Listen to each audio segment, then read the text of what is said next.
Chinese culinary drama film na tinatawag na Coco Pattern. Mga spoiler sa unahan, mag-ingat at mag-ingat. Nakasentro ang pelikula sa isang sikat na lokal na restoran. Pangalan sa Pito, sa Spring Avenue, Hong Kong. Ang mahuhusay na chef ng restaurant Skypo. Dalubhasa sa Southern style cuisine. Itinatampok ng isang TV host ang 30 taong gulang na restaurant. At ito ay chef. Sa isang culinary program, ipinakita ni Sky ang kanyang talento sa pambansang telebisyon. Kahit na, sikat na siya, bilang pinakamahusay na chef sa lahat ng Spring Avenue.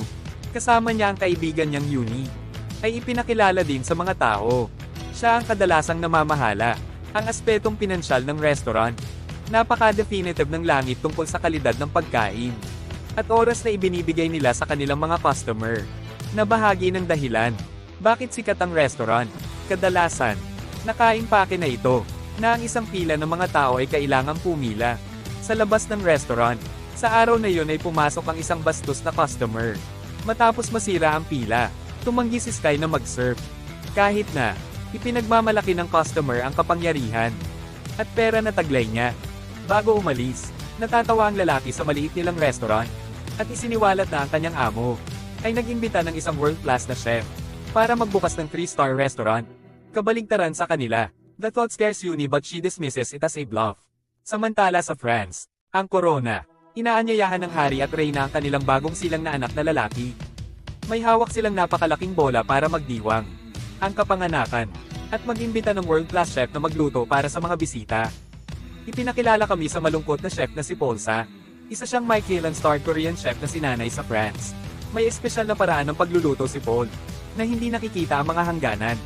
Sa isang partikular na estilo, mahilig siyang maghalo ng mga lutuin mula sa iba't ibang bansa. At sa gayon ay lumikha ng mga makabagong pagkain.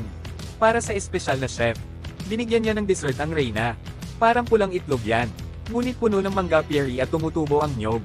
Ang ulam ay inspirasyon ng tradisyon, na sumisimbolo sa pulang itlog, bilang pagpapala sa bagong panganak. Ang masarap na ulam at ang kahulugan sa likod nito, hawakan ng mga puso ng royal.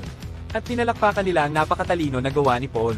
Pagkatapos ng matagumpay na bola, siya at ang kanyang assistant na si Mayo, bumalik sa restaurant na kasalukuyang pinagtatrabahuhan nila. Malugod silang tinatanggap ng may-ari at ng kanilang mga katrabaho.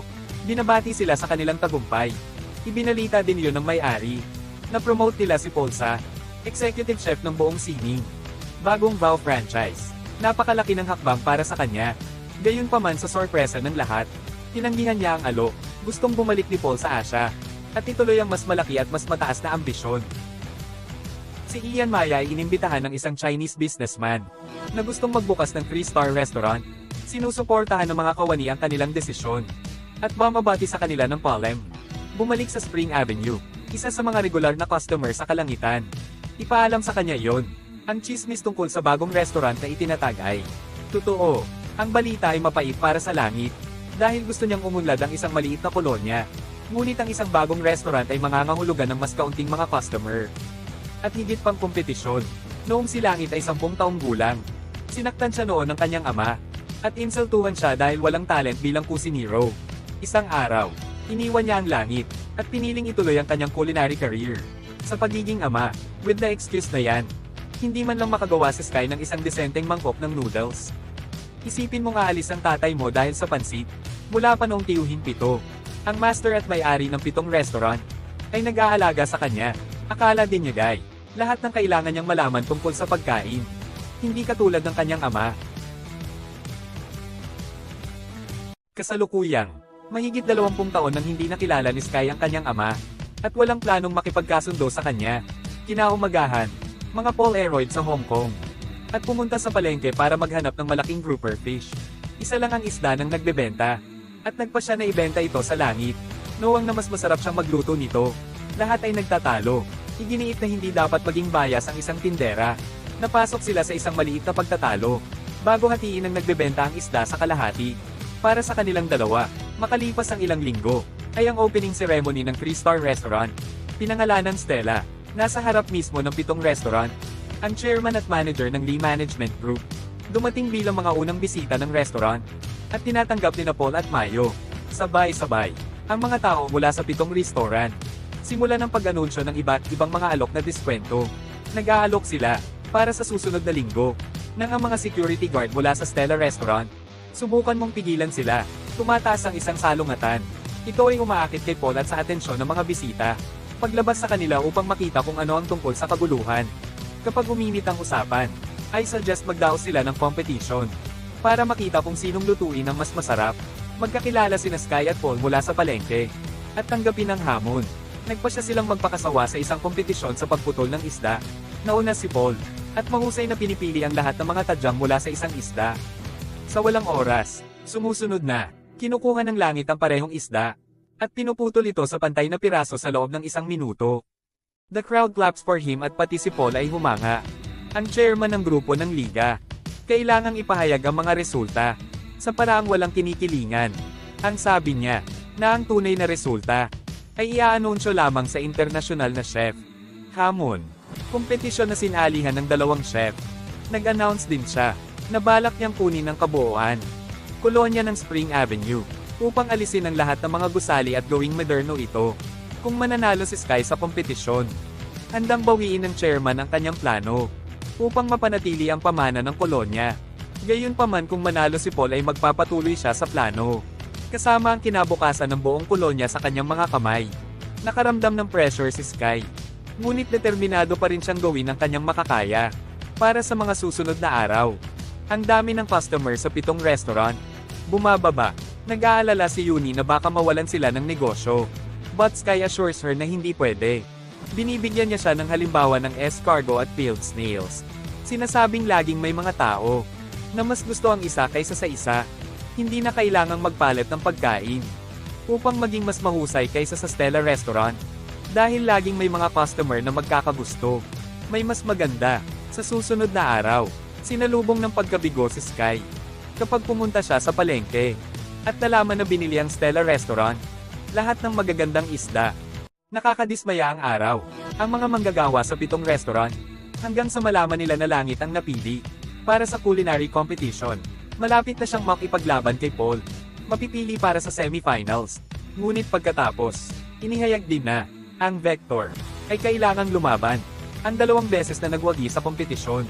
Bundok ko, laking gulat ni Sky sa nakita, na nakamit ng kanyang ama ang tagumpay na nais niyang makamit.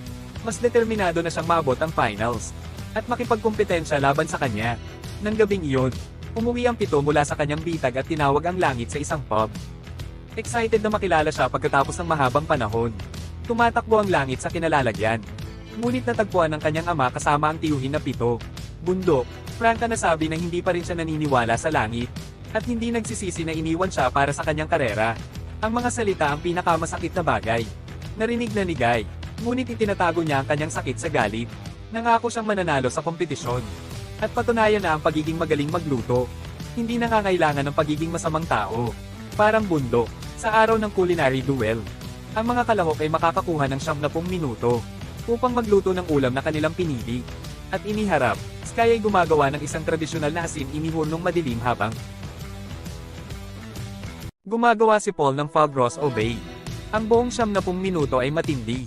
Dahil ang parehong mga lutuin ay nagpapakita ng mahusay na kadalubhasaan. Habang nagluluto ng kani-kanilang ulam, pinutol ng langit ang loob ng mga itik ng kaunti o walang pagsisikap. At hinayla sila palabas. Opisyal na hinihingal ang mga manunood. Sa huli, inihurno niya ang pato sa asin. At sinisira ang karagdagang layer. Upang ipakita ang isang mahusay na lutong pato na may mga palaman ng gulay. Subukan ito ng mga hukom. At parang mas humanga sa pato ni Sky. Then Paul survey kapag oras na para bumoto. Nakatanggap si Paul ng 3 siyam. At isang napakalaki 10 sa 10. Pumiskor ng kabuoang 37 puntos. Pagkatapos, tumatanggap si Sky ng 2 10 mula sa unang 2 hukom. Binigyan siya ng 3 hukom ng mata. Ngunit ang huling hukom ay nagbibigay lamang sa kanya ng 8. Dahil ang parehong chef ay nagtali sa mga puntos. Ang punong hukom ang gumagawa ng ehekutibong desisyon. Para maging panalo si Paul. Superior kasi ang dish presentation niya. The Sky's murang kalupkop. Bagaman, ang tagumpay ni Paul ay dapat na nagpatibay sa kanyang mga kakayahan. Bilang isang kusinero, ang mga bagay ay hindi nangyayari tulad ng inaasahan.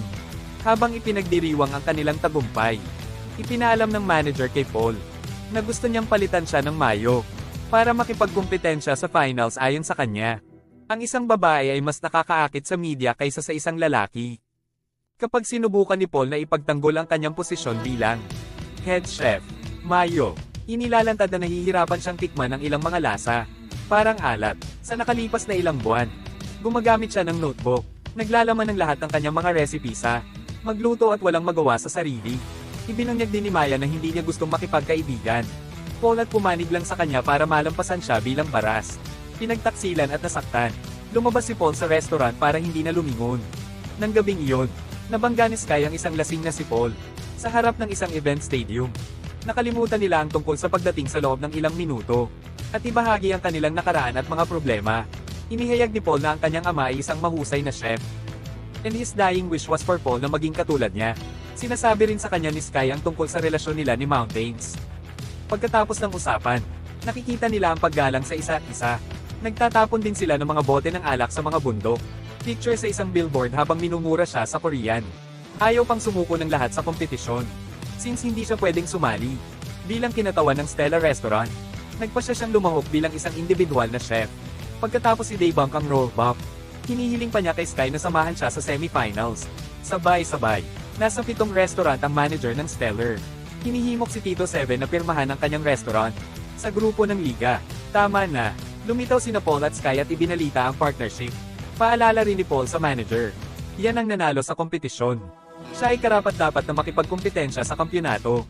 Para sa mga susunod na linggo, si Sky at Paul ay nagtatrabaho at nagsasanay ng magkasama. Sinusubukan nila ang bawat isa sa mga estilo ng pagluluto at maabot ang isang karaniwang lupa ng modernisasyon ng tradisyonal na lutuin. Ang semi-final ng culinary competition nagaganap sa studio, kasino ng lungsod at Macau. Ang mananalo sa round ay kailangang harapin ang kasalukuyang Diyos ng pagluluto. Bundok ko, magsisimula na ang kompetisyon, at ginagamit ni Sky at Paul ang kanilang culinary strengths upang makipagkumpetensya laban sa 4 na iba pang mahusay na chef mula sa iba't ibang bahagi ng mundo. Kahit papaano, gumawa na rin ng Mayo ang league group. Makilahok sa kompetisyon, mas maingat siyang nagluluto para patunayan na mas magaling siya kay Paul. Gumagawa siya ng oyster dash na may frozen foam na ang mga hukom ay pumupuri sa simula, ngunit sa pagsilbi ay tila nakakahanap sila ng isang pangkaraniwan. Samantala si Paul at Sky ay lumikha ng isang deconstructed mapo tofu. Sky pakiramdam ng lasa, tumutulong na matukoy ang lasa ng mga sangkap, habang ang pag-unawa ni Paul sa kolonaryong kasiningan tumutulong sa mga pamamaraan at prosesong ginamit. Magkasama silang lumikha ng isang tradisyonal na ulam na may modernong disenyo. Detalyadong pinupuri ng mga hukom ang ulam. Lubos na humanga dito. Sa huli, nanalo sila sa kompetisyon at umabot sa finale. Habang nagyaya ang lahat ay nakatingin si Paul kay Mayo. Nakatayo siya na nakayuko. Nahihiya na pinagtaksilan siya nito. At hindi mapatunayan ang sarili. Para sa huling round, isa lamang sa mga chef ang maaaring makipagkumpetensya laban sa bundok. Iniisip iyon ni Paul dahil sa kawalan niya ng panlasa. Siya ay isang karapat-dapat na lumahok. Alam niya ang pagdanais ng langit na talunin ng bundok ay isang napaka-personal. Kaya iminumungkahi niya ang Sky-Faced Mountain sa finals. Sa susunod na araw, nakaharap si Sky sa kanyang ama. Hinihiling sa kanila ng kompetisyon na magluto ng anumang gusto nila. Sa isang oras, ang mag-ama ay hindi nagbabahagi ng mga salita. Bago magsimula ang kompetisyon, nagsisimula na agad magluto ang bundok. Ngunit ang langit ay ginulo ng kanyang mga iniisip. Naaalala niya kung paano siya iniwan ng bundok, at kung magkano ang mga tao sa kapitbahayan. Masama sa kanya. The thoughts overwhelmed Sky at halos hindi na siya makapag-focus. Para bumalik siya sa katinoan. Tumalsik ng tubig ang bundok sa mukha ng kanyang anak. Ibinabalik ng aksyon ang langit. At agad siyang nagsimulang gumawa ng kwarta. Sa pagtatapos ng oras, ang bundok ay gumagawa ng isang aesthetic. Pagpapakita ng asukal ng tinunaw na lava. May bulaklak sa ibabaw. In contrast, Sky dish ay medyo mas simple. Pero personal. Gumagawa siya ng pansit. Tulad ng pansit na ginawa ng bundok taon na ang nakakaraan. Bago iwan ng kanyang anak, sinubukan ng mga hukom ang ulam ng bundok at humanga sila dito. Gayunpaman, hindi inaabot ni Sky ang kanyang ulam. Sa halip ay binigay niya ang mangkok ng noodles sa bundok. Bibig at kinakain ito at ginagalaw. Habang naaalala niya kung ano ang kinakatawan ng pansit sa wakas. Wala siyang choice, ngunit upang kilalanin ang galing ng anak niya sa culinary art. Hindi malinaw ang nanalo sa kompetisyon. Ngunit ang hukom ay hindi kailanman makakatikim ng pagkain. Sa sumunod na eksena, nakikita natin, maraming tao ang nagtipon sa labas ng ikapitong restaurant upang ipagdiwang ang bagong taon ng Chino. Masaya silang kumain na niluto ni Sky at Paul na magkasama bilang isang pamilya.